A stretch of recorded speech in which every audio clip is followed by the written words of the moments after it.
चलो तो आप सभी का स्वागत है आज के इस लेक्चर में। लेक्चर नंबर 5 होने वाला है सॉल्यूशन चैप्टर का। और इससे पहले हमने काफी कुछ जाना है सॉल्यूशन चैप्टर में, सॉल्यूशन के बारे में। अब बारी है और कुछ नया जानने की, तो उसी के बारे में हम यहाँ पे जानेंगे। स्टार्ट करते हैं। आपको एक होमवर्क क्वेश्चन दिया था, उस होमवर्क क्वेश्चन के डिस्कशन से पहले हमें एक टॉपिक समझना है और हम चाहेंगे कि इस टॉपिक को बड़े अच्छे से हम समझ लें। क्या टॉपिक समझना है? हमने कल केस पढ़ा था लास्ट में, इनिशिएबल वाला। अगर आप एक ऐसा सॉल्यूशन ले रहे हैं जिसमें दोनों लिक्विड इनिशिएबल हैं और उनका अगर आप वेपर्स फाइंड करते हैं, वेपर्स का फ्रैक्शन कंपोजिशन निकालते हैं, तो उसके केस में जो कंपोजिशन आता है क्या आता है? वो YA अपॉन में YB and is equals to what? X क्या आता है? P not A upon P not B। लेकिन हमने जो क्वेश्चन जब भी हम पढ़ रहे थे तो उसमें ये पढ़ा था X अपॉन X भी होता है। ये कहाँ गायब हो गया? ये इसलिए गायब हो गया बिकॉज इनिशिएबल के केस में XA और XB का जो मोल फ्रैक्शन होता है वो 1 आता है। तो मतलब दोनों अपने फुल रेशो में घुल रहे हैं लिक्विड में। तो ये हमारा यहाँ से समझ आता है। अब इसका मतलब जो भी कंपोजिशन है उसमें मोल फ्रैक्शन आपके YA और YB हो गए। तो मोल फ्रैक्शन अगर आपको निकालना होता है तो YA की एक मोल फ्रैक्शन हो गया। तो मोल फ्रैक्शन का फॉर्मूला क्या होता है? Na अपॉन में Na प्लस NB। अगर वापस में निकालेंगे तो भी यही फॉर्मूला यूज होगा। और यहाँ क्या हो जाएगा? NB अपॉन में Na प्लस NB। इससे ये कट गया। तो यहाँ से हमारा एक और फॉर्मूला आ गया जिसको हम याद कर सकते हैं, क्या कि P not A upon P not B।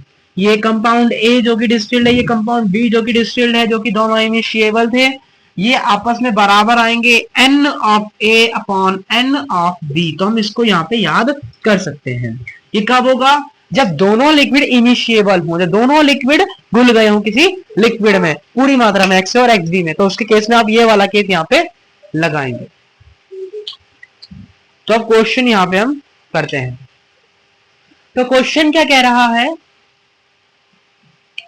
Question just आपको होमवर्क क्वेश्चन दिया था और उस होमवर्क क्वेश्चन में आपसे कहा गया है कि आपको टोटल प्रेशर 737 टॉ दिया है और प्रेशर ऑफ H2O आपको दिया है 707 टॉर वाटर का प्योर कंडीशन में।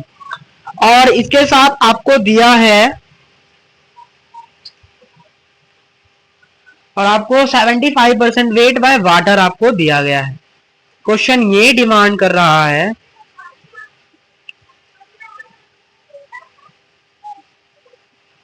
क्वेश्चन हमसे डिमांड कर रहा है कि आप मॉलिक्यूलर वेट बताइए कंपाउंड ए का। चलिए लिख देते हैं और इसको हमें याद करके रखना है नीचे वाले को। इनिशिएबल कंडीशन के केस में या आप डायरेक्ट याद ही कर लीजिए, इसे काम आएगा। P अपॉन PB बराबर Na अपॉन NB। तो ये आपको दिया है क्वेश्चन में 737 ATM, ये आपको दिया है 707 ATM। ओके, और आपको दिया है, चूंकि इनिशिएबल है दोनों, तो आप टोटल प्रेशर में से H2O का प्रेशर माइनस कर दोगे, तब आपको जो भी प्रेशर मिलेगा वो कंपाउंड ए का होगा। क्यों? क्योंकि XA और XB का वैल्यू क्या है? 1 है, क्योंकि both are initiable. That means P naught A 737 minus 707, that means 30 ATM is the pressure of compound A। Compound A आपको अननोन है, उसका वैल्यू कुछ भी नहीं दिया है, बस खाली इतना में दिया है 75% वेट बाय वाटर। मतलब वाटर का वेट 75% है और कंपाउंड ए का वेट 25% है। इसका मतलब वाटर का वेट 75 ग्राम है और अगर लेट मान लिया 100 ग्राम का सॉल्यूशन था तो 75 ग्राम वाटर का हो गया और 25 ग्राम आपका कंपाउंड ए का वेट हो गया। तो बस ये फॉर्मूले में वैल्यू पुट करेंगे। P नोड ए का वैल्यू आपका, किसी को भी P नोड ए बोल दो, मैं तो इसी को बोल देता हूँ। तो 707 upon 30 and is equals to mole of A. Mole of A क्योंकि मैंने इसको माना तो वाटर का ही लिखना पड़ेगा, तो 75 अपॉन में 18 एंड मल्टीप्लाई में 25। इसका मॉलिक्यूलर वेट m हो गया 25 या 75, 3 6 18, 6 5 30 और 5 एकम 5, 7 में से 5 गया 2, 5 चौक 20, 5 एकम 5, 5 चौक 20। तो मॉलिक्यूलर वेट आ गया 141.4। तो ये हमारा यहाँ पे क्या हो गया? आंसर हो गया। तो ये क्वेश्चन हमने होमवर्क भी दिया था और इसका डिस्कशन भी यहाँ पे हमने कर लिया है। जस्ट वेरी सिंपल केस, और हमें ये यहाँ पे ये चीज क्या याद रखना है वो भी हमने यहाँ पे सीख लिया। तो ये भी टॉपिक हमने यहाँ पे समझ लिया। और अभी तक जितना भी हमने जाना है वेपर्स में, वो बहुत कुछ जानने लायक है जिसको हमने यहाँ पे जान लिया।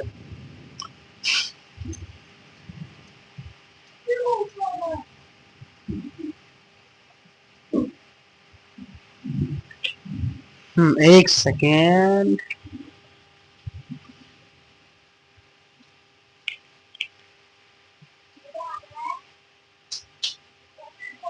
तो अब अपने आज के इस लेक्चर को प्रारंभ करते हैं। फाइनली आज का लेक्चर हम स्टार्ट कर रहे हैं और ये लेक्चर 6 है। अभी तक हम 5 लेक्चर ले चुके हैं सॉल्यूशन के। कल का लेक्चर छोटा रहा, आज का लेक्चर भी आगे बढ़ाते हैं और लेक्चर 6 को फटाफट खत्म करते हैं और अपने टॉपिक्स को बड़े प्यार से आज निपटाने का प्रयास करेंगे। जितना भी हमें जानना था प्रेशर वाली टर्म्स के बारे में, वेपर प्रेशर के बारे में, वो सब हम यहाँ पे जान चुके हैं। अब हम जानेंगे आइडल सॉल्यूशन और नॉन आइडल सॉल्यूशन के बारे में। पहली बार हम कितना भी यहाँ पे पढ़ा है, लेकिन वो तब तक समझ नहीं आएगा जब तक हम उसका रिवीजन ना करें। मस्ट बी नीड कि हमें उसका रिवीजन करके रहना चाहिए। चलिए, तो अब हम पढ़ने वाले हैं आइडल सॉल्यूशन के बारे में। What is the ideal solution? अगर हम सिंपल टर्म्स में कहें तो जो राउल्ट्स के लॉ का पालन करता है, which follows Raoult's law, that means they have ideal solution. Raoult's law क्या कहता था? Raoult's law कहता था कि total pressure is equal to P not AX A plus P not BX P। और राउल्ट्स ने क्या भी बताया है? राउल्ट्स ने क्या बताया है कि change of enthalpy is zero, change of volume is zero, interaction का चेंजेस भी जीरो। इसका मतलब कोई चेंज नहीं होने का। जब वो कंपाउंड अलग अलग स्टेट में थे और फिर इनको मिला के हमने कुछ उनको दोनों सॉल्यूशन कुछ मिला के एक सॉल्यूशन बना लिया, तब उसके केस में और जब वो पहले थे कोई चेंजेस नहीं आना चाहिए। दैट मीन्स आपका वो क्या है? आइडल सॉल्यूशन है। अभी भी समझ नहीं आया, अब इसको समझने का ट्राई करते हैं कि आइडल सॉल्यूशन क्या है। मान लीजिए मेरे पास एक लिक्विड ए है और मेरे पास एक लिक्विड बी है। क्योंकि लिक्विड ए है तो उसमें ए के ही पार्टिकल होंगे, बिल्कुल। तो लिक्विड ए के पार्टिकल होंगे तो उसमें इंट्रैक्शन या कह सकते हैं ए और ए के बीच ही बॉन्ड बना होगा। इसका मतलब इंट्रैक्शन ए हुआ। अब मैं लिक्विड बी की बात करता हूं तो उसमें जो इंट्रैक्शन होगा वो बी होगा। अब मैंने एक सॉल्यूशन बनाया और जब मैंने सॉल्यूशन बनाया तो अब सॉल्यूशन बन गया मेरा लिक्विड ए बी। तो अब जो इंट्रैक्शन होगा वो क्या होगा? ए बी होगा। अब जो इंट्रैक्शन क्या होगा? बी होगा। तो ये हमारा केसेस है लिक्विड ए, लिक्विड बी और इसका। अगर इसका इंट्रैक्शन, इसका इंट्रैक्शन और इसका इंट्रैक्शन तीनों सिमिलर है, इसका मतलब इनका जो इंट्रैक्शन था, इसका जो इंट्रैक्शन था और इन दोनों का इंट्रैक्शन से जो भी इंट्रैक्शन आया उनमें जो बॉन्ड का रिलेशन था वो सिमिलर है, सिमिलर काइंड ऑफ बॉन्ड है। जो बॉन्ड इसमें बन रहा था, जो बॉन्ड इसमें बन रहा था, वही बॉन्ड अगर इसमें भी बन रहा है, इसका मतलब सिमिलर काइंड ऑफ बॉन्ड है, सिमिलर इंट्रैक्शन है। दैट मीन्स वो सॉल्यूशन आइडल सॉल्यूशन है। इसका मतलब interaction, when similar type of interaction are replaced by same type of interaction, when simple similar type of interaction, इसका जो इंटरेक्शन था, इसका जो इंटरेक्शन था, दोनों को मिला के हमने ये बनाया और इसका जो इंटरेक्शन था, तीनों के इंटरेक्शन सेम है, इसीलिए हमने बोला कि ये आपका एक आइडल सॉल्यूशन है। क्योंकि इसका इंटरेक्शन सेम है तो इसका मतलब वॉल्यूम में चेंजेस भी जीरो आएगा। इसका मतलब दोनों को मिलाने से मान लेते हैं ये अगर 50 ml है और ये अगर 50 ml है और दोनों को मैं मिला रहा हूं तो मेरा अगर 100 ml बन रहा है, दैट मीन्स कि दोनों को प्लस करने पर भी 100 ही आ रहा है और इसका सॉल्यूशन भी 100 बन रहा है। इसका मतलब दोनों में कोई चेंजेस नहीं है। इसका मतलब 100 में से 100 माइनस करेंगे, चेंज कैसे निकालते हैं? फाइनल माइनस इनिशियल करके। तो चेंज क्या आ जाएगा हमारा, जीरो आ जाएगा। अगर चेंज जीरो आ गया, अगर वॉल्यूम में चेंज जीरो आ गया, दैट मीन्स कि वो आपका एक आइडल सॉल्यूशन है।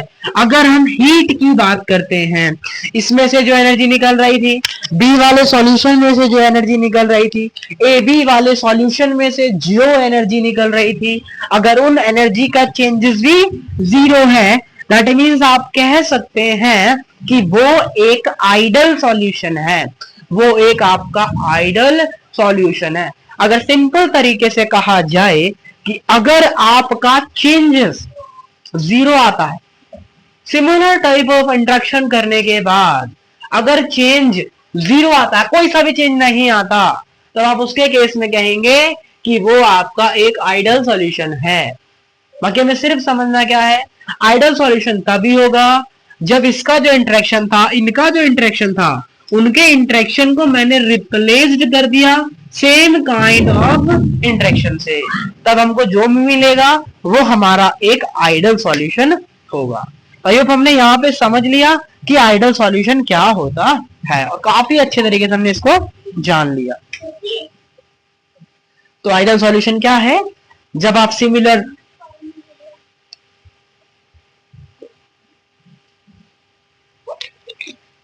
जब हम सिमिलर टाइप ऑफ इंटरेक्शन से रिप्लेस करते हैं बॉन्ड को, तब जो भी इंटरेक्शन बनता है उसको हम सिमिलर टाइप ऑफ इंटरेक्शन कहेंगे, और वो सॉल्यूशन हमारा आइडल सॉल्यूशन आएगा। इसका मतलब इसमें कोई भी चेंज हमें देखने को नहीं मिलेगा।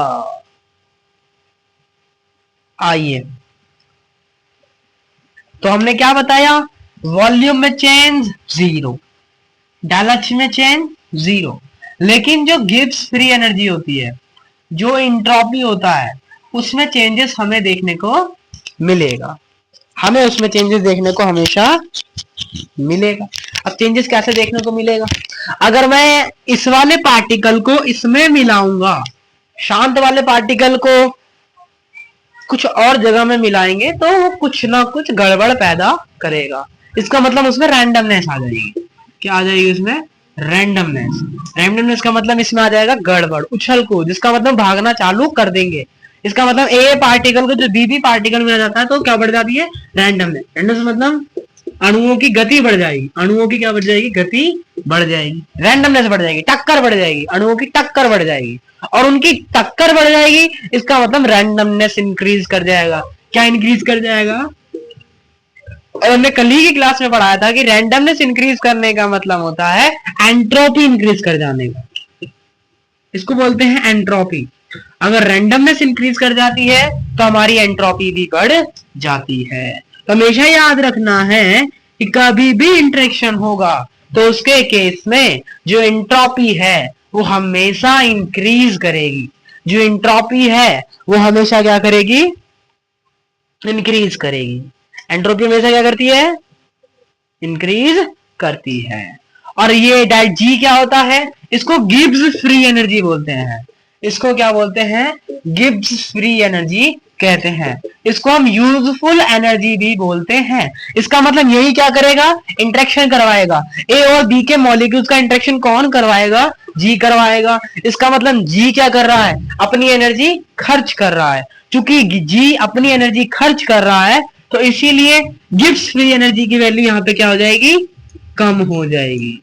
इसका मतलब डेल्टा जी जीरो से कम आएगा, एंट्रोपी का वैल्यू जीरो से बढ़ जाएगा, जबकि डेल्टा वी और डेल्टा एच में कोई चेंजेस नहीं आएगा। तो अगर ये सारी कंडीशन कहीं भी हमें दिखाई दे तो हम कहेंगे कि वो आपका आइडल सॉल्यूशन है, हम कहेंगे कि वो हमारा एक आइडल सॉल्यूशन है।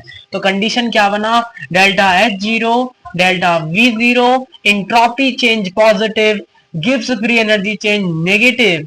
अगर if four condition follow then we can say that this is our ideal solution। और एक और चीज क्या, कि जब सिमिलर काइंड ऑफ इंटरेक्शन को सिमिलर प्रकार के इंटरेक्शन से चेंज कर दिया, सेम इंटरेक्शन को सिमिलर इंटरेक्शन से चेंज कर दिया जाता है तो हमें सेम ही इंटरेक्शन मिलता है, तब उसके केस में वो आइडल सॉल्यूशन ही होता है। क्योंकि अगर इंटरेक्शन ही चेंज नहीं होगा तो वो हमारा क्या कहलाएगा, आइडल सॉल्यूशन ही कहलाएगा। चलिए अब हम आगे बढ़ते हैं।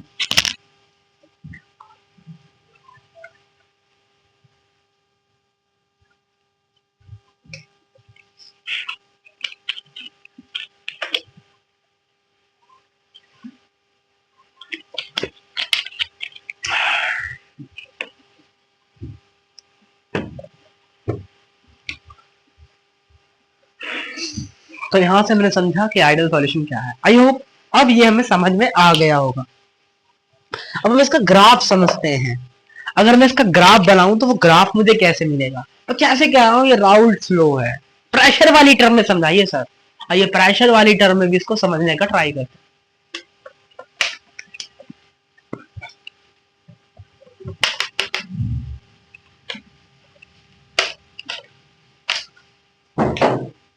अब हम ग्राफ बनाते हैं। ये हमारा प्रेशर ए है। कोई कंपाउंड ए था जिसका कुछ प्रेशर होगा, उसको हमने पी नॉट ए बोला, जिसमें इंटरेक्शन ए था।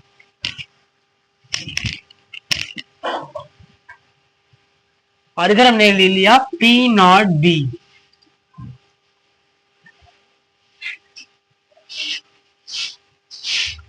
इसका इस वाली कंडीशन पे मोल फ्रैक्शन होगा 0। नहीं, यहां पे मोल फ्रैक्शन क्या होगा? 1, क्योंकि पी नॉट ए का मतलब क्या है? सिर्फ और सिर्फ ए ही है। और अगर पूरा ए ही होता है तो इसका मतलब मोल फ्रैक्शन ऑफ ए क्या होगा? 1। और यहां क्या है? सिर्फ और सिर्फ बी है। इसका मतलब यहां मोल फ्रैक्शन ऑफ बी क्या होगा? 1 होगा। अब मैंने क्या किया? दोनों को इंटरेक्शन करवाया। अब मैंने क्या किया? दोनों का इंटरेक्शन करवाया। तो अगर मैं दोनों का इंटरेक्शन करवाऊंगा तो मुझे क्या मिलेगा? एक सॉल्यूशन मिलेगा। क्या मिलेगा? एक, चलिए करवाते हैं।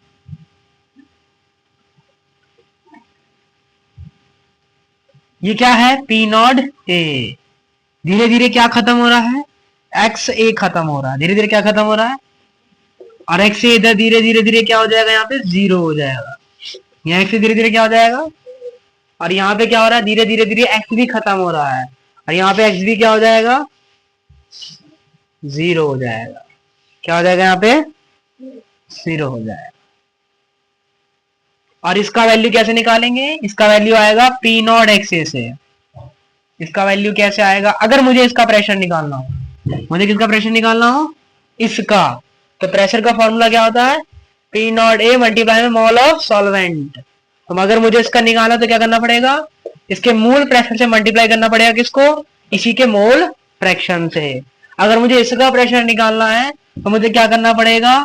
इसके रियल प्रेशर से या प्योर जो भी प्रेशर है उसका, उसको मल्टीप्लाई करना पड़ेगा उसके मोल फ्रैक्शन से। हमने पढ़ा है लेक्चर 1 में टोटल प्रेशर बराबर क्या होता है? पी नॉट एक्स होता है। तो यहाँ क्या आ गया? इसका प्रेशर पी नॉट एक्स है सॉल्यूशन का, और इस वाले लिक्विड का प्रेशर क्या आ गया?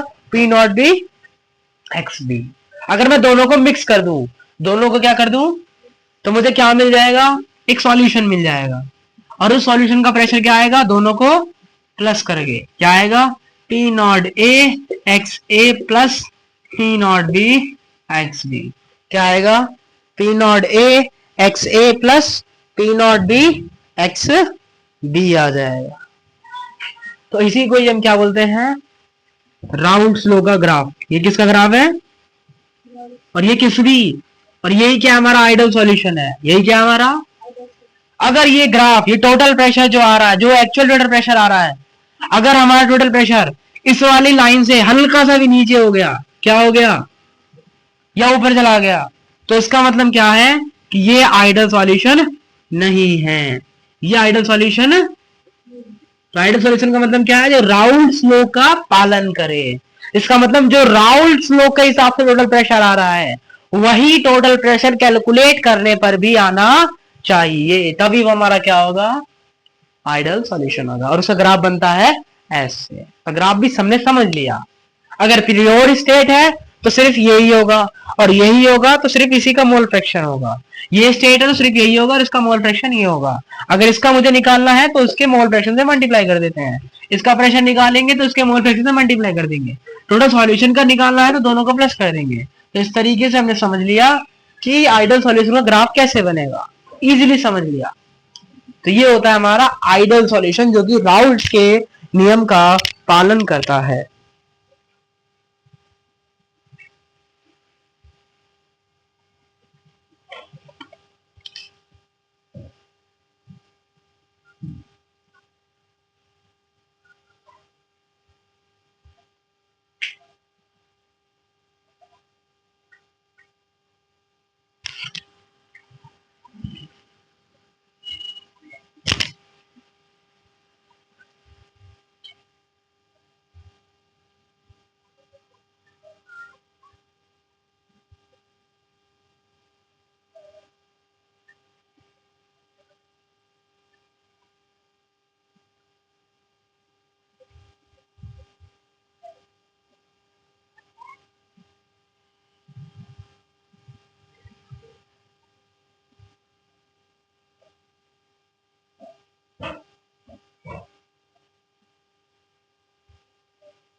तो यहाँ पर ही लिखा हुआ है, इसे नोट कर सकते हैं। 2 मिनट का समय दिया है।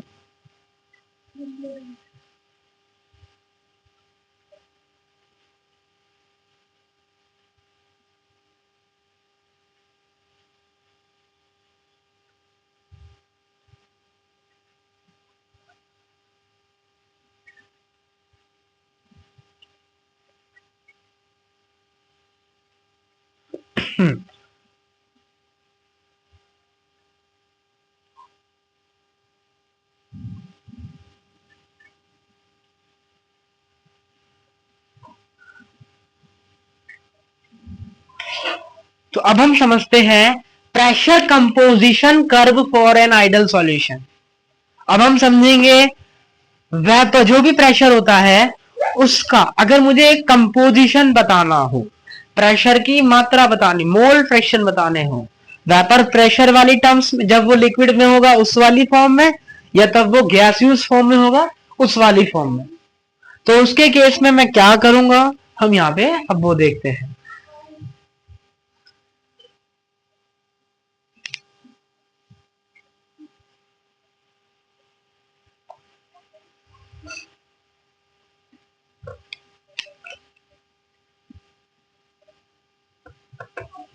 समझते हैं इसको। अब हम यहाँ पे देख रहे हैं प्रेशर कंपोजिशन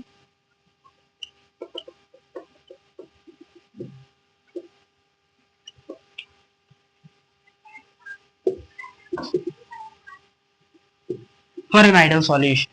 प्रेशर कंपोजिशन का मतलब क्या है कि जब वो प्रेशर में होगा तो उसके केस में लिक्विड फेज में उसका मोल फ्रैक्शन क्या होगा, वेपर फेज में उनका मोल फ्रैक्शन क्या होगा। अगर ये मुझे कर्व में जानना है, मुझे ग्राफ में जानना है, तो मैं कैसे जानूंगा? आइए उसको जानते हैं।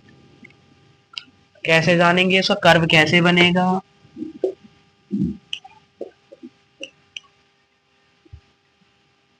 टोटल प्रेशर का कर्व ऐसे बनता है। तो जो वेपर वाला फेज होगा उसका कर्व हमें ऐसे दिखाई देगा। ये वाला कर्व किसका होगा? प्रेशर का, टोटल प्रेशर का। ये कर्व होगा वेपर का। तो ये प्रेशर कंपोजिशन है लिक्विड फेज के लिए, और ये वेपर कंपोजिशन है वेपर वाली फेज के लिए। तो हमें ये समझ के रखना है। इसका मतलब ये वेपर वाले कंपोजिशन को दिखाएगा और ये प्रेशर कंपोजिशन को दिखाएगा। इसका मतलब ये लिक्विड का कंपोजिशन दिखाएगा और ये वेपर कंपोजिशन दिखाएगा, और ये वाला पार्ट लिक्विड और वेपर दोनों के ही कंपोजिशन को दिखाएगा। तो ये कंपोजिशन दिखा रहा है, भाग दिखा रहा है। ये दिखाएगा लिक्विड में उसका भाग कितना है, ए का कितना भाग है, बी का कितना भाग है। ये दिखाएगा जब वो वाष्प बन जाएगा तो उसमें ए का भाग कितना है, बी का भाग कितना है। तो ये वाला एरिया वेपर दिखाता है, और ये वाला जो ग्राफ जो सीधी लाइन जा रही है ये लिक्विड वाला टर्म और ये वेपर वाला टर्म, और बीच वाला लिक्विड वाला भी और वेपर वाला टर्म भी। सिंपल। अब समझते हैं। और हमने क्या मान के चला है? ए ज्यादा वोलेटाइल है। अगर ए ज्यादा वोलेटाइल है तो ए का प्रेशर ज्यादा होगा, और ए कम वोलेटाइल होता तो ए का प्रेशर कम होता। तभी तो मैंने ए को ऊपर बनाया है और बी को नीचे बनाया, क्योंकि मैं अज्यूम करके चल रहा हूं कि ए का जो प्रेशर है वो बी से ज्यादा है।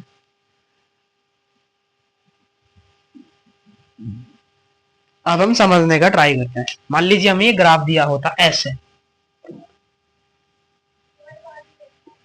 मैंने अज्यूम किया है कि ए की वेपर ज्यादा बन रही है, मतलब ए मोर वोलेटाइल है, मतलब ए का प्रेशर ज्यादा है। और ये कहानी तो होगा क्या? जैसे मैंने यहां चला, यहां मैं एक्स ए की बात करता हूं, वैसे एक्स बी भी होगा, जाहिर सी बात है, और यहाँ वाई ए वाई बी सब कुछ होंगे। तो अगर मुझे एक्स ए का वैल्यू जाना है तो मैं ऐसे जाऊंगा, सीधे सीधे सीधे सीधे, और यहां जाके रुक जाऊंगा। तो यहां जो वैल्यू मिलेगी इस वाले पॉइंट पर, वही वैल्यू मेरी किसकी भी होगी? एक्स ए की भी होगी। लेकिन अगर मुझे वाई ए की वैल्यू जाना है तो कैसे करेंगे? ऐसे जाएंगे और फिर ऐसे जाएंगे, सीधा जाएंगे जहां भी जाके रुकेगा। थोड़ा ग्राफ अजीब सा बनाएंगे, ऐसे जाएगा। अब कहा जाएंगे? सीधा आ जाएंगे। कहा जाएंगे? और जहां जाके भी रुकेगा वही हमारा क्या होगा? वाई ए होगा। वही हमारा क्या होगा? वाई ए होगा। मान लीजिए आपको क्वेश्चन में वाई ए दे के एक्स ए पूछ लिया, वाई ए दे के एक्स ए पूछ लिया, तो क्या करेंगे, ऐसे जाएंगे,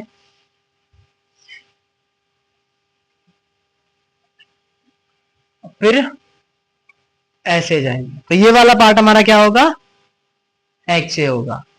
मान लीजिए आपसे वाई डैश ए पूछा है, मतलब आगे वाला वेपर प्रेशर का कंपोजिशन पूछा है, इसका मतलब हमें किसकी जरूरत पड़ेगी, इस वाले कर्व की। इसका मतलब इसको बढ़ाएंगे हम आगे की तरफ।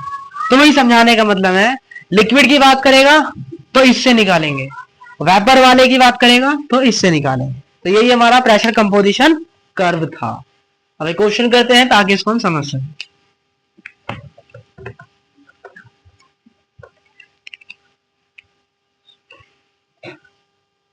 ये रहा क्वेश्चन हमारे पास।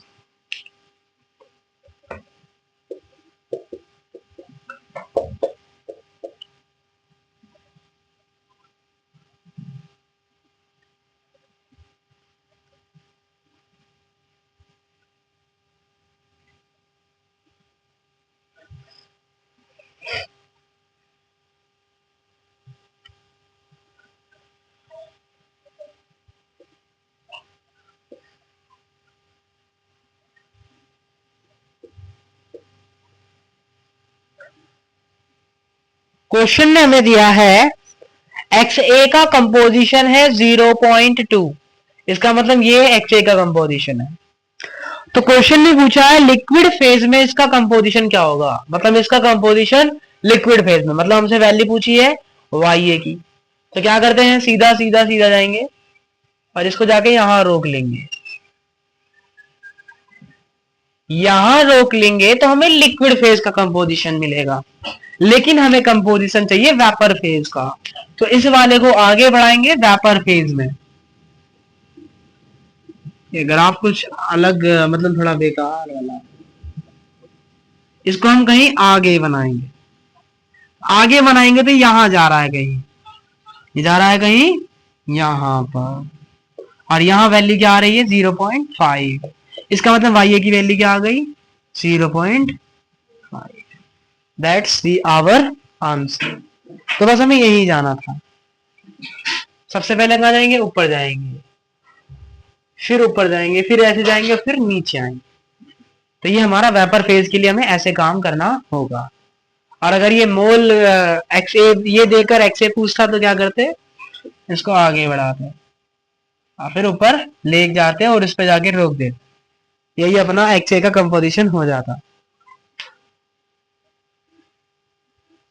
ऐसे जाते, यहां रोकते, फिर सीधे जाते, फिर ऐसे रख डालते, जो भी है।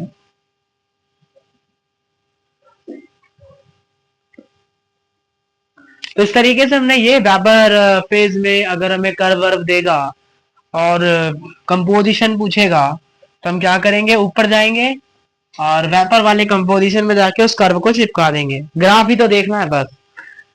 अब हम example of ideal solution, ideal solution के क्या क्या एग्जांपल हैं उसको समझने का ट्राई करते हैं।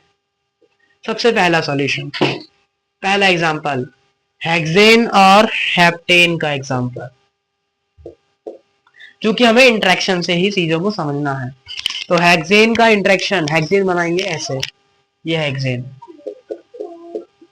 6 और ये हेप्टेन 7, और दोनों के इंटरेक्शन से हमारा कुछ बनेगा। हमेशा याद रखेंगे जितनी भी गैसेस होती हैं उनमें जो भी इंटरेक्शन होता है वो वैंडर वॉल इंटरेक्शन होता है। याद रखेंगे गैसेस में इंटरेक्शन होता है, गैसेस में इंटरेक्शन होता है वैंडर वॉल, जो कि काफी वीक इंटरेक्शन होता है। मैंने ये इंटरेक्शन भी पढ़ा रखे हैं कि वैंडर वॉल इंटरेक्शन मजबूत होता है कि कौन सा इंटरेक्शन मजबूत हो रखा है, लेक्चर 1 में सब दिया था। तो ये गैसेस हैं, ऐसा तो है नहीं कि हेक्सेन वाले सॉल्यूशन में सिर्फ एक ही हेक्सेन होगा, बहुत सारे हेक्सेन होंगे और उन 2 हेक्सेन वाले मॉलिक्यूल्स में कुछ बॉन्डिंग भी होगी, और उन बॉन्डिंग में कौन सा बॉन्ड होगा, वैंडरवॉल बॉन्ड्स होगा। कौन सा बॉन्ड होगा, वैंडरवॉल इंटरेक्शन होगा, जो कि काफी वीक होता है। तो ये इंटरेक्शन है हेक्सेन में। ऐसा ही इंटरेक्शन हेप्टेन में भी होगा। ये भी कार्बन मॉलिक्यूल्स है, ये भी गैसियस टाइप के मॉलिक्यूल्स है, और इनमें भी जो बॉन्डिंग होती है वो काफी वीक होती है। और इनमें भी बॉन्डिंग कौन सी होंगी? वैन डर वाल बॉन्डिंग हमें देखने को मिलती है। अब इनके इंटरेक्शन से क्या बनेगा? हेक्सेन और हेप्टेन का मॉलिक्यूल्स। तो ये हमारा बन गया हेक्सेन और हेप्टेन का मॉलिक्यूल्स। चूंकि ये भी दोनों कार्बन कार्बन मॉलिक्यूल्स हैं, और कार्बन कार्बन मॉलिक्यूल्स में क्या लग रही है? वैन डर वाल इंटरेक्शन। तो इसका मतलब इसमें भी क्या लगेगी? वैन डर वाल इंटरेक्शन, जो भी क्या है? वीक इंटरेक्शन है। तो ये भी हमारा वीक इंटरेक्शन था, ये भी हमारा वीक इंटरेक्शन था। तो दोनों के इंटरेक्शन को हमने किससे चेंज कर दिया? ये वाले इंटरेक्शन से। और ये वाला इंटरेक्शन भी क्या है? वीक है। ये वाला इंटरेक्शन भी क्या है? वीक है। और हम जानते हैं अगर सेम इंटरेक्शन को सेम इंटरेक्शन से रिप्लेस किया जाता है तो जो सॉल्यूशन प्राप्त होता है वो हमारा आइडियल सॉल्यूशन होता है। तो इसलिए हम कहेंगे कि हमारा हेक्सेन और हेप्टेन का जो भी सॉल्यूशन है वो एक आइडियल सॉल्यूशन है। द रीजन इज क्योंकि इंटरेक्शन के बाद जो भी बॉन्डिंग बन रही है वो भी वीक है, और इसमें भी वीक थी। चलिए आगे बढ़ते हैं। इसी तरीके से हमारे benzene, toluene, ethyl bromide, ethyl iodide, bromobenzene, chlorobenzene, इन सब में भी जो इंटरेक्शन होगा वो सिमिलर काइंड ऑफ इंटरेक्शन हमें देखने को मिलेगा, और जो भी एक वीक इंटरेक्शन होगा। और सेम काइंड ऑफ इंटरेक्शन अगर होता है तो हमारा आइडियल सॉल्यूशन देखने को मिलता है। अगर हमें पहचानना हो कौन आइडियल है कौन नॉन आइडियल है तो हम ऐसे ही चेक करेंगे। कैसे चेक करेंगे? उनके इंटरेक्शन को देख के। अब हम पढ़ेंगे नॉन आइडियल सॉल्यूशन के बारे में।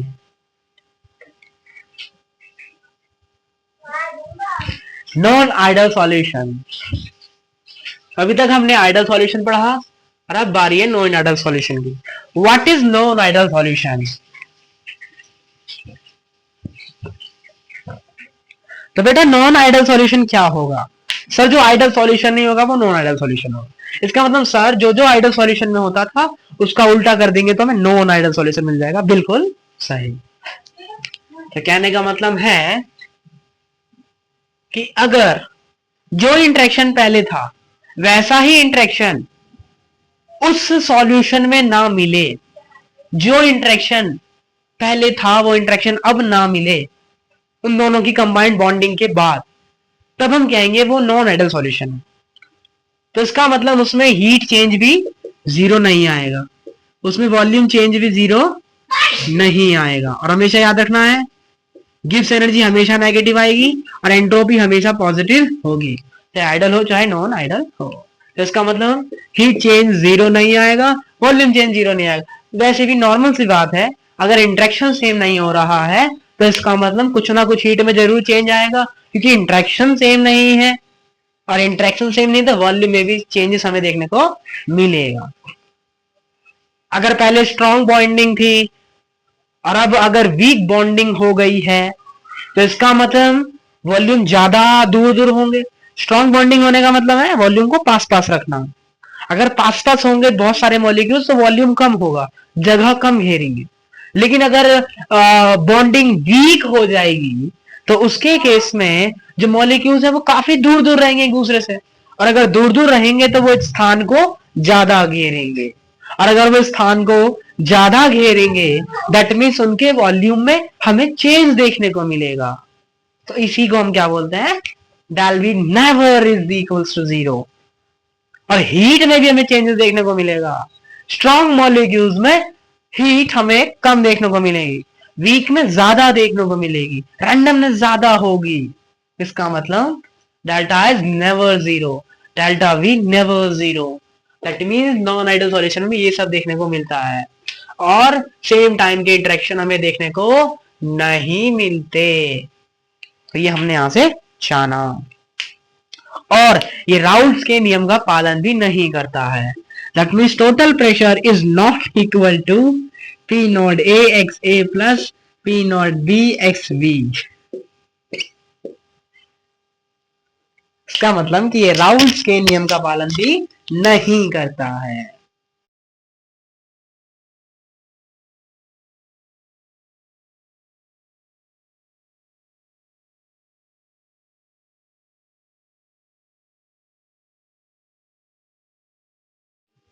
आवाज आ रही है? तो ये हमारे राउल्स के नियम का पालन भी नहीं करता है। तो बस सर सिंपल है। अब नॉन आइडियल सॉल्यूशन भी दो प्रकार के होते हैं, एक जो पॉजिटिव डेविएशन दिखाते हैं, एक जो नेगेटिव डेविएशन दिखाते हैं। सर ये पॉजिटिव डेविएशन क्या हुआ और नेगेटिव डेविएशन क्या हुआ, आइए इसको समझने का ट्राई करते हैं एक बार।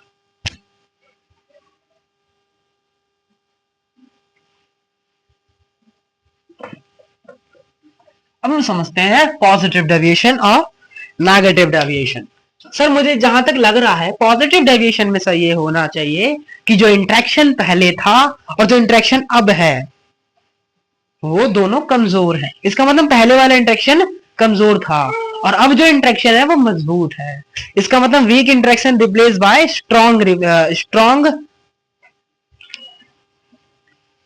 इंटरेक्शन, तब हम उसको कहेंगे पॉजिटिव डेविएशन।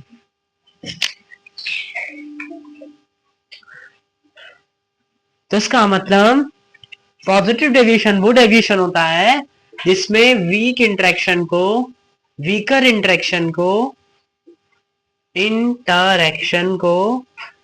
स्ट्रॉन्गर इंटरेक्शन का मतलब बॉन्डिंग से, वीक बॉन्डिंग को स्ट्रॉन्ग बॉन्डिंग से अगर रिप्लेस्ड कर देते हैं तब हमें जो डेविएशन मिलता है वो पॉजिटिव डेविएशन होता है। चलिए आगे बढ़ते हैं। अब हम कंडीशंस देखते हैं। सर अगर स्ट्रॉन्गर इंटरेक्शन आ रहा है तो हीट चेंज भी पॉजिटिव आना चाहिए। क्यों? पहले ही वीक बॉन्डिंग था, पहले कैसा बॉन्डिंग था? पहले वीक बॉन्डिंग थी और अब बॉन्डिंग कैसे हो रही है? स्ट्रॉन्ग इंटरेक्शन हो रहा है। तो स्ट्रॉन्ग इंटरेक्शन होना अच्छा है कि वीक इंटरेक्शन होना अच्छा है? स्ट्रॉन्ग इंटरेक्शन होना अच्छा है। तो इसका मतलब हीट चेंज क्या आना चाहिए? पॉजिटिव। मतलब हीट अब रिलीज होगी, अब वो स्ट्रॉन्ग बन चुका है तो जो इसके पास एक्स्ट्रा हीट थी पहले अब वो उसको क्या कर देगा? रिलीज कर देगा। तो इसलिए इसमें जो हीट चेंजेस है वो हमें क्या देखने को मिलेगा? पॉजिटिव देखने को मिलेगा। ये वीक है तो मॉलिक्यूल दूर दूर होंगे मतलब वॉल्यूम ज्यादा घेरेंगे। अब ये पास पास आगे स्ट्रॉन्ग हो गए मतलब वॉल्यूम कम घेरेंगे। इसका मतलब डेल्टा वी अब क्या हो जाएगा? 0 से छोटा हो जाएगा, मतलब डेल्टा वी में कमी आएगी।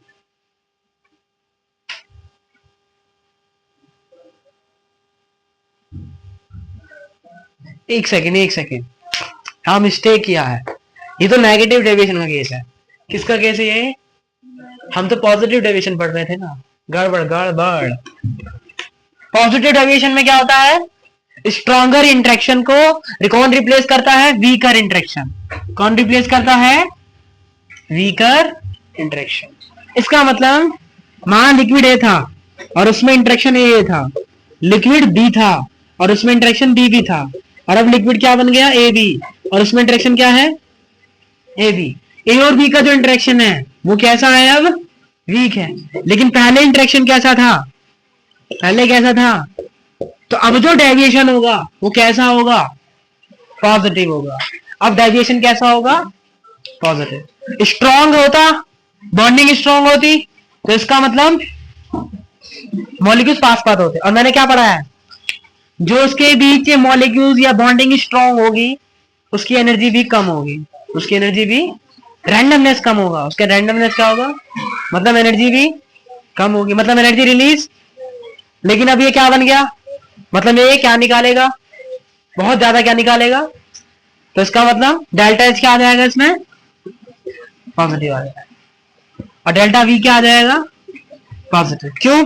स्ट्रॉन्ग में मॉलिक्यूल्स पास पास मतलब जगह कम, वीक में मॉलिक्यूल्स दूर दूर मतलब जगह ज्यादा। इसका मतलब delta we is greater than 0। और वो वाली चीज तो हमेशा लगेगी ही, डेल्टा जी नेगेटिव और डेल्टा एज पॉजिटिव। तो ये तो हमें हमेशा याद रखना है और हमें समझ भी आ गया। वीक इंटरेक्शन होता है तो हीट चेंज पॉजिटिव होता है। क्यों होता है? क्योंकि वीक इंटरेक्शन होगा तो एनर्जी को रिलीज करना पड़ेगा, इसीलिए ही एनर्जी रिलीज होगी। पहले से एनर्जी ज्यादा रिलीज हो रही है, मतलब प्रोसेस कौन सा हो गया? एंडोथर्मिक। एंडोथर्मिक में एनर्जी क्या होती है? रिलीज होती है। इसका मतलब एनर्जी रिलीज होगी ताकि वो अपने आप को स्टेबल कर सके। तो इसका मतलब डेल्टा एच क्या आ जाएगा, पॉजिटिव। चेंज ऑफ हीट क्या आ जाएगा, पॉजिटिव। चलिए, तो ये हमारा क्या है, हमारा दिस इज आवर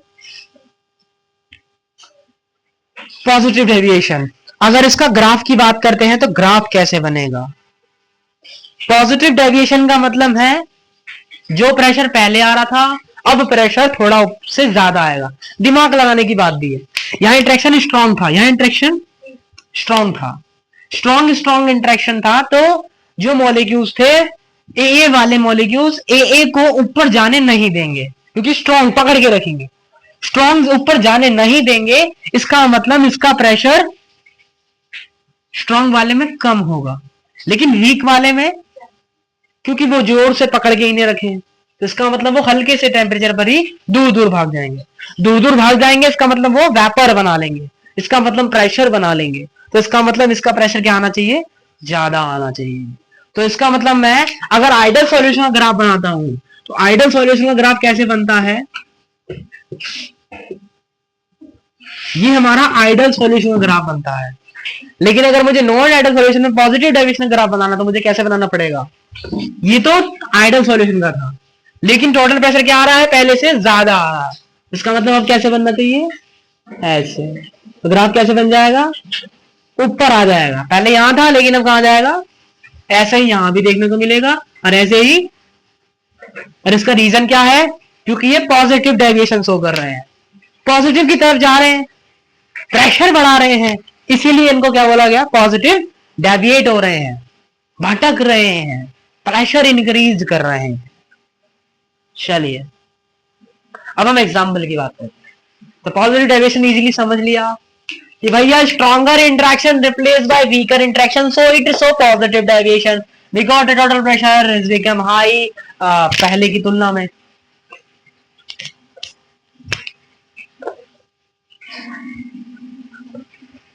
अब हम आगे बढ़ते हैं।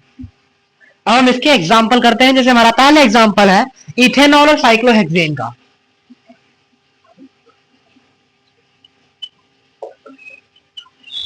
तो हमें इनके स्ट्रक्चर भी वहां पे पता होने चाहिए। इथेनॉल बोलते हैं C2H5OH को, और इसका स्ट्रक्चर बनेगा करीब ऐसे 1 2 और ये OH। और साइक्लोहेक्सेन का स्ट्रक्चर बनेगा ऐसे, तो ये साइक्लोहेक्सेन है।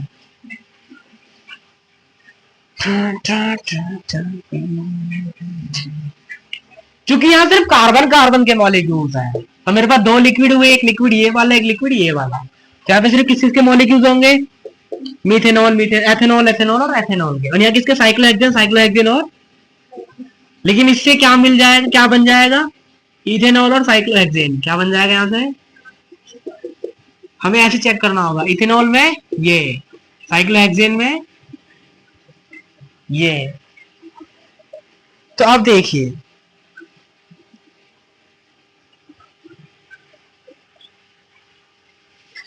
तो यहाँ क्या है, OH, यहाँ क्या है, OH। हमें हमेशा याद रखना है जो फोन होता है, क्या जी, फोन, FO और N, ये हाइड्रोजन के साथ क्या दिखाते हैं, हाइड्रोजन बॉन्डिंग। ये क्या शो करते हैं, हाइड्रोजन बॉन्डिंग शो करते हैं। फ्लोरीन, ऑक्सीजन और नाइट्रोजन हाइड्रोजन के साथ हाइड्रोजन बॉन्डिंग शो करते हैं। इसका मतलब ये वाला मॉलिक्यूल इसके साथ हाइड्रोजन बॉन्डिंग शो करेगा। ऐसे ही ये वाला ऑक्सीजन आगे वाले हाइड्रोजन के साथ हाइड्रोजन बॉन्डिंग शो करता हुआ नजर आएगा। और कार्बन कार्बन मॉलिक्यूल्स में क्या होती है, वैन वाल इंटरेक्शन। कौन सा इंटरेक्शन, इसका मतलब इसमें कौन सा इंटरेक्शन होगा और इसमें कौन सा होगा, हाइड्रोजन बॉन्ड।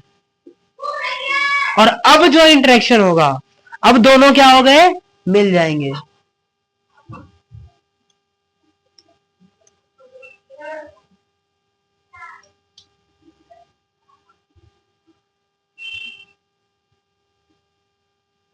अब क्या होगा, ये वाला मॉलिक्यूल और ये वाला मॉलिक्यूल आपस में आ जाएंगे। अगर ये आपस में आ गए तो अब ये हाइड्रोजन बॉन्डिंग शो नहीं करेगा, ये वाला ऑक्सीजन क्या शो नहीं करेगा,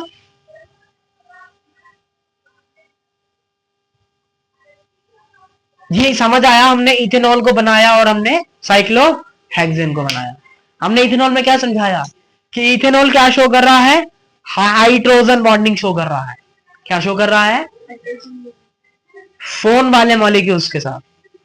अगर फोन वाले मॉलिक्यूल्स के साथ हाइड्रोजन जुड़ा है तभी ये वाले जो फोन है ये इसके साथ क्या शो करेंगे, हाइड्रोजन बॉन्डिंग। मतलब जैसे ऑक्सीजन के पास H है और दूसरे वाले ऑक्सीजन के पास H है, तो ऑक्सीजन के पास जो H होगा वो दूसरे वाले ऑक्सीजन से क्या शो करेगा, हाइड्रोजन।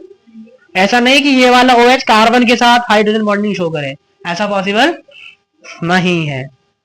तो अब क्या होगा, ये वाला मॉलिक्यूल और ये वाले मॉलिक्यूल आपस में बॉन्डिंग करेंगे।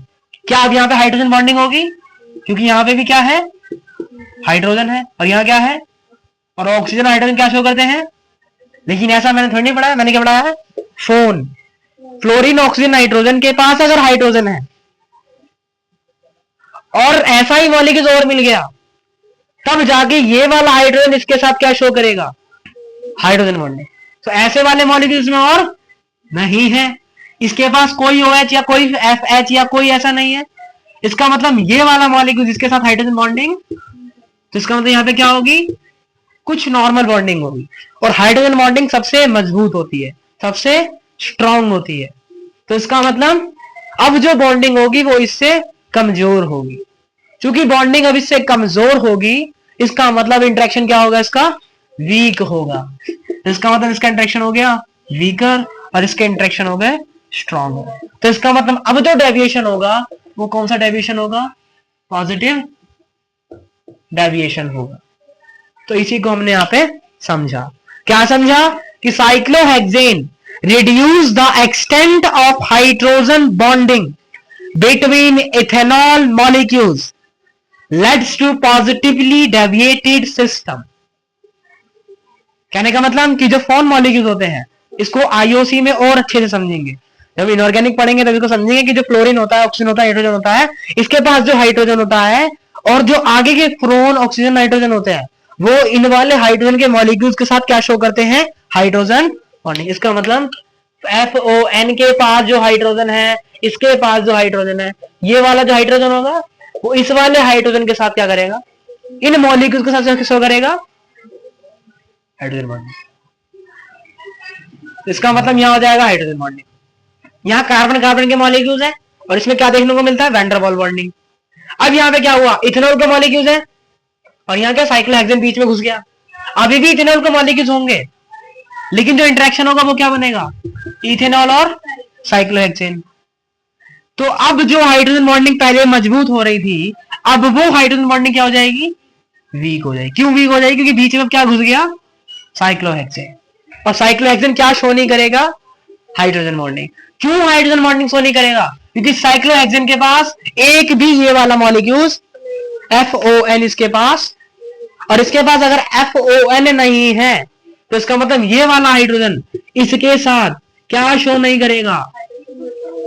तो इसीलिए अब इसका इंटरेक्शन कैसा हो जाएगा, लेकिन पहले इसका इंटरेक्शन कैसा आ रहा था, तो अब स्ट्रॉन्गर इंटरेक्शन को किसने रिप्लेस कर दिया, तो इसलिए ये कौन सा डेविएटेड सिस्टम बन गया, पॉजिटिव डेविएटेड सिस्टम बन गया। तो हमें एग्जांपल याद नहीं करने हैं, हम जाएंगे क्वेश्चन आएगा, हम दोनों के स्ट्रक्चर बनाएंगे, उनके बीच की बॉन्डिंग चेक करेंगे। अब जिसमें बॉन्डिंग ये वाली मिलके जो बॉन्डिंग बन रही है अगर वीक आ गई तो नॉन आइडल पॉजिटिव डेविएशन, अगर स्ट्रॉन्ग आ गई नॉन आइडल नेगेटिव डेविएशन, अगर सिमिलर आ गई सेम आ गई तो क्या बोलेंगे, आइडल सॉल्यूशन। तो समझ आ गया इसको। चलिए इसी तरीके से हम एक और एग्जांपल देखते हैं इथेनॉल वाटर का। किसका जी, या कोई सी भी अल्कोहल हो, अगर हम वाटर के साथ देख रहे हैं तो क्या देखने को मिलेगा, समझते हैं। वाटर, इथेनॉल भी क्या शो करेगा, इथेनॉल। यहां भी बहुत सारे किसके मॉलिक्यूल और ये आपस में क्या शो करेंगे, हाइड्रोजन बॉन्डिंग। इसको मैंने हाइड्रोजन बॉन्डिंग 1 बोला। अब मैं H2O लेके आया हूं, यहां क्या लेके आया हूं, यहां भी ऑक्सीजन, यहां भी ऑक्सीजन, इसका मतलब ये हाइड्रोजन बॉन्डिंग शो करेगा। तो ये वाला जो हाइड्रोजन है ये इसके साथ क्या शो करेगा, इसका मतलब यहां पे क्या देखने को मिलेगी, हाइड्रोजन बॉन्डिंग। अब दोनों का इंटरेक्शन होगा, अब इंटरेक्शन से क्या मिलेगा, और भी क्या मिलेगा, अब वाटर भी घुस जाएगा। तो क्या ये भी इंटरेक्शन देखने को मिलेगा इसमें भी जी, ये भी ऑक्सीजन ये भी ऑक्सीजन, मतलब यहाँ भी क्या देखने को मिलेगा, इंटरेक्शन।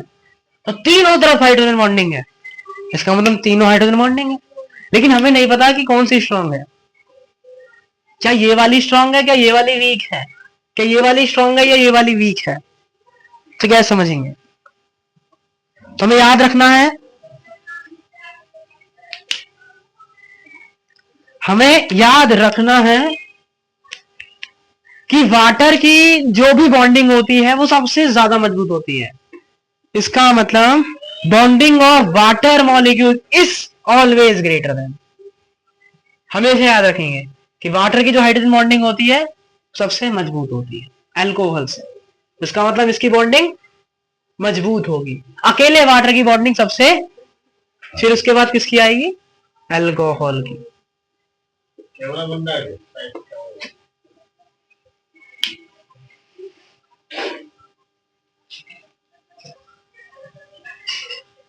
ये जो इंटरेक्शन था हाइड्रोजन बॉन्डिंग का इंटरेक्शन हमने यहाँ पे देखा, हमने समझा कि वाटर का जो मॉलिक्यूल अकेले होता है उसकी हाइड्रोजन बॉन्डिंग सबसे ज्यादा होगी, अल्कोहल से भी ज्यादा हमें किसकी देखने को मिलेगी, वाटर की हाइड्रोजन बॉन्डिंग देखने को मिलेगी। इसका मतलब hydrogen bonding of water is greater than hydrogen bonding of ethanol. अब इसमें चेक करते हैं, ये जो Hb3 है, अब इसकी बॉन्डिंग क्या दोनों से ज्यादा है या सिर्फ इससे ज्यादा है, किससे ज्यादा है, क्योंकि यहां वाटर का मॉलिक्यूल घुस गया। तो इसका मतलब हमने क्या पढ़ा, जब वाटर अकेले होता है तभी उसकी हाइड्रोजन बॉन्डिंग सबसे, तो इसका मतलब इसकी हाइड्रोजन बॉन्डिंग किससे कम आएगी, वाटर से। किससे कम आएगी, लेकिन इससे क्या आएगी, ज्यादा आएगी। इससे क्या आएगी, ज्यादा आएगी।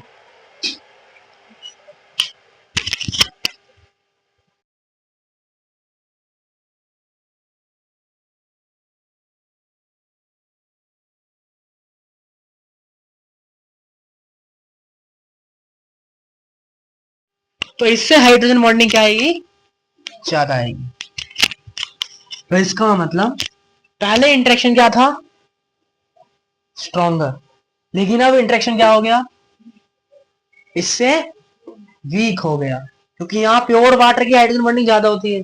इसका मतलब इसका इंटरेक्शन कम हो गया, मतलब इसकी बॉन्डिंग कम हो गई। और अगर इसकी बॉन्डिंग कम हो गई तो इसका मतलब अब ये कौन सा डेविएशन शो करेगा, पॉजिटिव डेविएशन शो करेगा। तो इसका मतलब ये कौन सा डेविएशन शो करेगा, पॉजिटिव डेविएशन शो करेगा। तो ये हमारा सेकंड एग्जांपल हो गया और हमें याद करके रखना है ऐसा एग्जांपल। दूसरा है इथेनॉल और एसीटोन का, इथेनॉल और एसीटोन।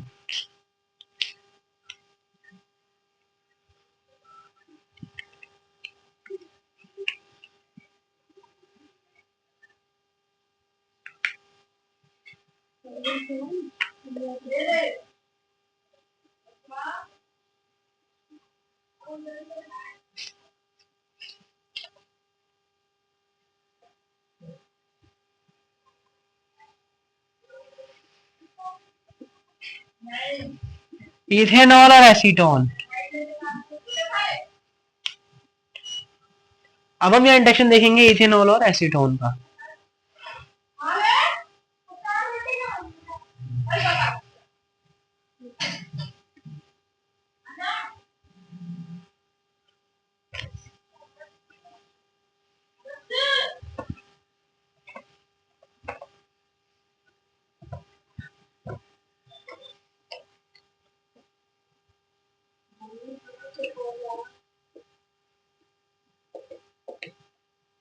ये हमारा इथेनॉल है, तो इथेनॉल में हमें हाइड्रोजन बॉन्डिंग देखने को मिलेगा। अब हमने बनाया एसीटोन, क्योंकि यहाँ भी ऑक्सीजन मॉलिक्यूल है तो यहाँ भी क्या देखने को मिलेगी, हाइड्रोजन बॉन्डिंग। अब बन जाएगा क्या, एसीटोन और इथेनॉल। तो हमें याद रखना है जो हाइड्रोजन बॉन्डिंग होती है किसकी, इथेनॉल की और एसीटोन की, और उससे क्या बन रहा है, एक सेकेंड, यहां तो सिर्फ ये है डबल बॉन्ड ओ है, यहां कोई हाइड्रोजन बॉन्डिंग नहीं होगी। ये आ गए इधर। ऑक्सीजन क्या है? इलेक्ट्रोनेगेटिव एलिमेंट है। इसका मतलब ये क्या करेगा? इलेक्ट्रॉन खींचेगा। हमें ऐसे एग्जाम्पल याद करके रखते हैं, किसमें क्या चेक करना है, किसमें क्या समझना है। डबल बॉन्ड ऑक्सीजन आ गया, इसका मतलब ये किसका कम करेगा? Electro withdrawing group.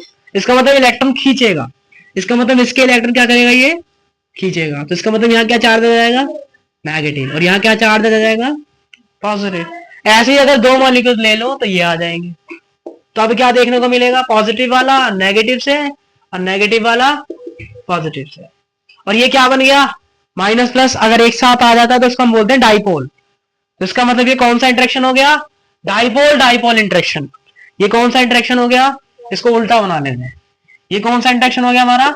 Dipole dipole interaction. ये माइनस प्लस और ये प्लस माइनस, ये सब पढ़ा रखा है पहले लेक्चर में। तो ये कौन सा इंटरेक्शन हो गया हमारा?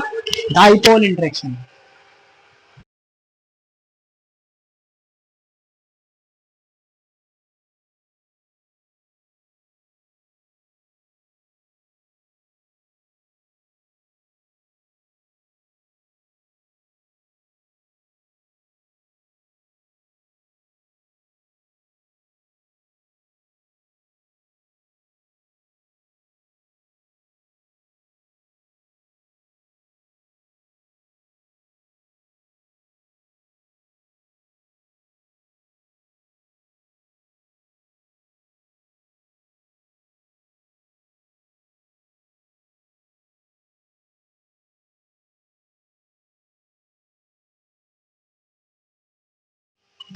अब क्या होगा? अब क्या ये दोनों हाइड्रोजन बॉन्डिंग शो करेंगे?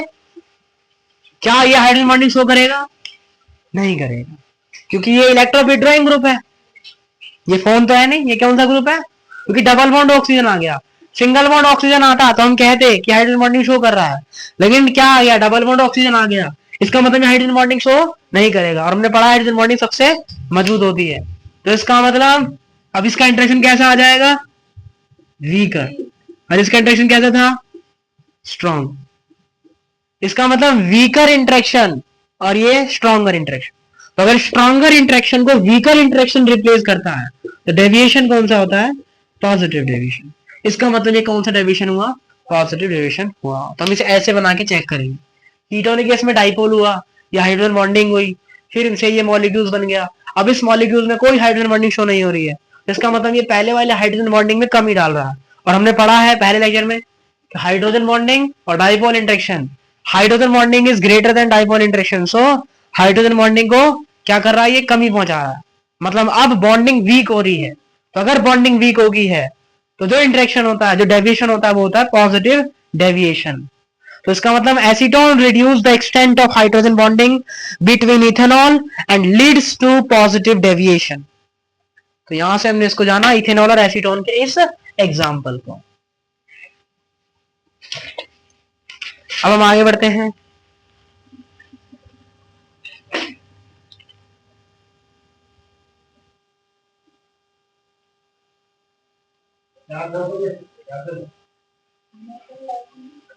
तो ये हमारा पॉजिटिव डेविएशन हो गया, नेगेटिव डेविएशन हो गया, इंट्रैक्शन रिप्लेसिंग सब चीज समझ ली। और हमें समझ आ गया कि अब हमें कोई सा भी एग्जाम्पल रखने की जरूरत नहीं है। अगर हमें ये जानना है कि ये पॉजिटिव डेविएशन शो कर रहा है या नेगेटिव डेविएशन शो कर रहा है, तो just we need to check the interaction between. अगर stronger interaction replaced with weaker interaction, that means जो डेविएशन हो रहा है, this deviation is positive deviation. आइए आगे बढ़ते हैं और एक और एग्जांपल समझते हैं। इन एग्जांपल के इन कंसेप्ट को याद कर सकते हैं, ताकि अगर कोई भी ऐसा एग्जांपल आए और ऐसा कोई भी कॉन्सेप्ट अगर नजर आए तो उस कॉन्सेप्ट को उस क्वेश्चन में हम लगा के अपना आंसर ला सकें। आगे बढ़ते हैं।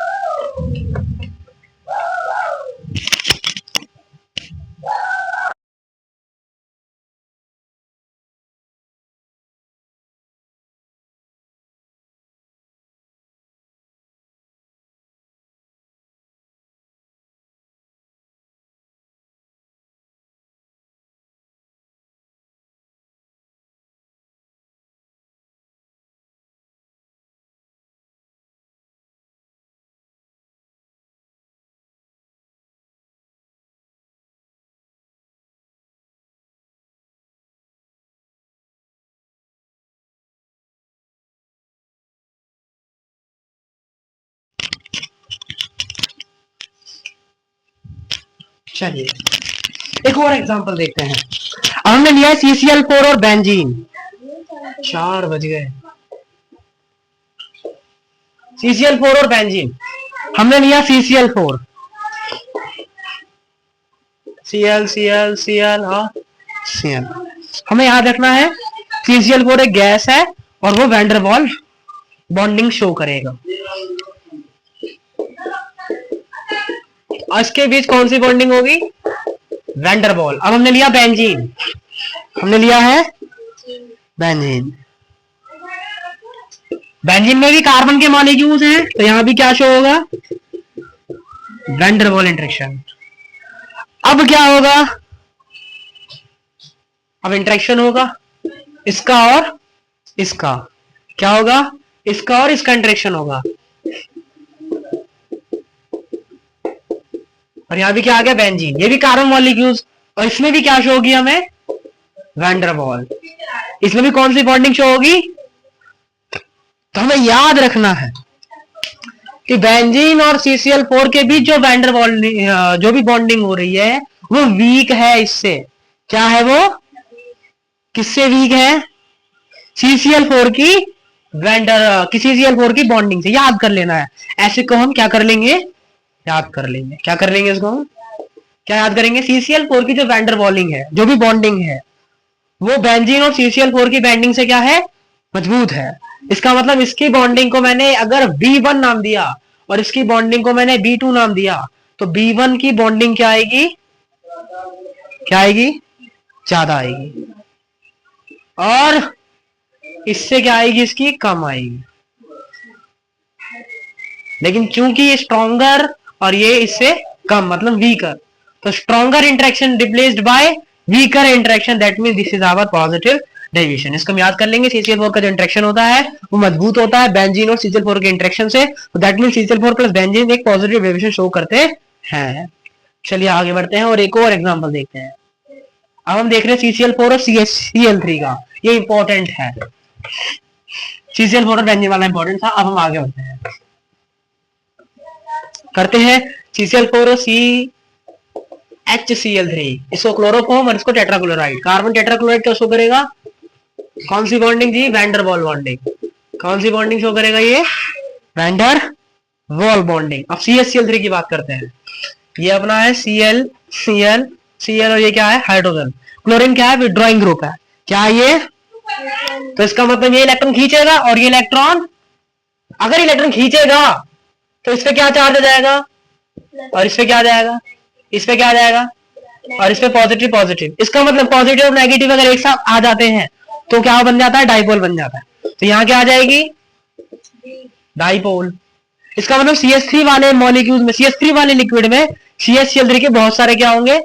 कंपाउंड होंगे। तो वो बहुत सारे कंपाउंड क्या बन जाएंगे? डाइपोल बन जाएंगे।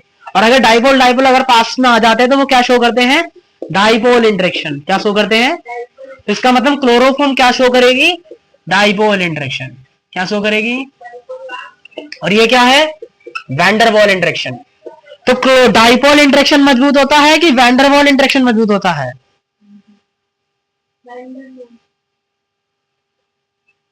कौन सा मजबूत होता है? Dipole interaction. कौन सा मजबूत हुआ? लेकिन जब दोनों का बॉन्डिंग हो जाएगा तो अब CHCl3 के साथ और कौन भी आ जाएगा? CCl4 भी आ जाएगा। तो इसका मतलब जब ये आपस में बॉन्डिंग कर रहे होंगे तो उसकी बॉन्डिंग में बीच में कौन घुस जाएगा? और ये क्या डाइपोल शो करता है? ये क्या डाइपोल शो करेगा? तो इसका मतलब डाइपोल में कमी आ जाएगी। तो डाइपोल इंटरेक्शन में कमी आ गई तो इसका मतलब बॉन्डिंग कैसी हो जाएगी? वीक। और इधर कैसी हो जाएगी? स्ट्रॉन्ग। तो इसलिए कौन सा सिस्टम बन जाएगा? ये पॉजिटिव डेविएशन। कौन सा सिस्टम बन जाएगा ये हमारा? तो इसको हमने यहाँ पे समझ लिया। एक नहीं कई 5 एग्जाम्पल जाना कि आखिरकार हमें कैसे चेक करना है कौन पॉजिटिव डेविएटेड है और कौन नेगेटिव डेविएटेड है। CCl4 मिथेनॉल में चेक कर सकते हैं, बेंजीन एसीटोन में चेक कर सकते हैं, एसीटोन सीजियम में, एसिटाल्डिहाइड सीजियम में। और इसी के साथ हमने लगभग आपको 5 क्वेश्चन होमवर्क में दिए हैं। और आज हमने सिर्फ इतना जाना है कि what is positive deviation, what is ideal solution what is non ideal solution, और 5 क्वेश्चन होमवर्क में दिए हैं। और आप कैसे पहचानेंगे कि कौन पॉजिटिव डेविएशन शो करेगा, कौन आइडियल सॉल्यूशन है, और कल जानेंगे कौन नॉन आइडियल सॉल्यूशन है, सॉरी कौन नेगेटिव डेविएशन शो करता है। और हमने 5 क्वेश्चन होमवर्क में दिए पुराने टॉपिक से, सारे करके लेके आने हैं, क्वेश्चन करेंगे तभी समझेंगे। धन्यवाद, मिलते हैं कल।